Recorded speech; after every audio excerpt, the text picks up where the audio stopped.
حضرت علی کی سنہری باتیں۔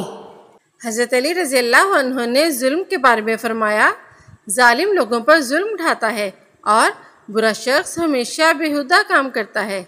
ایک اور موقع پر آپ نے فرمایا، جہالت سے پاؤں پھسلتا ہے اور ظلم سے نعمتیں دور ہو جاتی ہیں۔ ظلم کا انجام برا اور خراب ہے اور حرص دوستی کو ختم کرنے والا ہے۔ جو احسان کر کے جتائے وہ اپنی مروت پر ظلم کرتا ہے۔ جو ظلم کرتا ہے وہ شکست سے دوچار ہوتا ہے اور جو حق کی بات کرتا ہے وہ دونوں جہان کی خوشی حاصل کرتا ہے۔ جو ظلم کا پیشہ اختیار کرتا ہے اس کی زندگی کم ہو جاتی ہے۔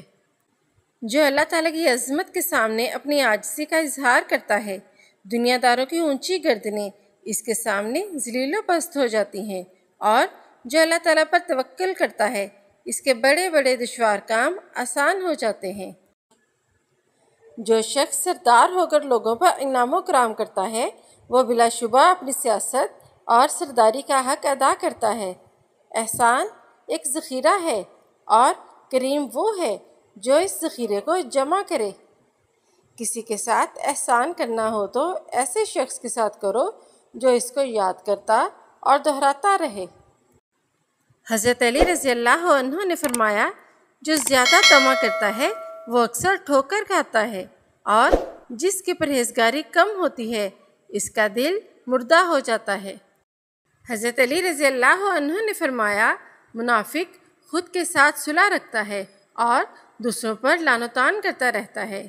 ایک اور موقع پر آپ نے فرمایا، لوگوں پر طعن سے بچو اور اپنے نفس سے صلح نہ کرو، کیونکہ ایسا کرنا بڑا گناہ ہے اور تم ثواب سے محروم رہو گے۔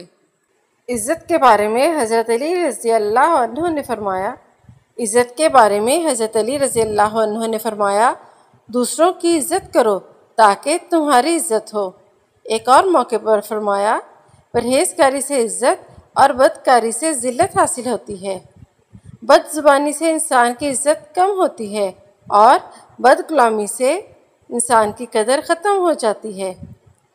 جس کی اصلاح عزت سے نہیں ہوتی وہ ذلیل و رسوا کرنے سے درست ہو جاتا ہے۔ احسان کے بارے میں حضرت علی رضی اللہ عنہ نے فرمایا، تیری نیکی کا زیادہ مستحق وہ شخص ہے جو تیرے ساتھ نیکی کرنے سے غافل نہ ہو۔ ایک اور موقع پر انہوں نے فرمایا، انسان کے ساتھ جب تک احسان نہ کیا جائے وہ کبھی غلام نہیں ہوتا۔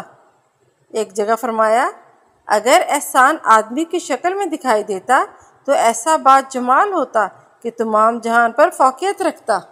ویڈیو دیکھنے کے لیے بہت بہت شکریہ۔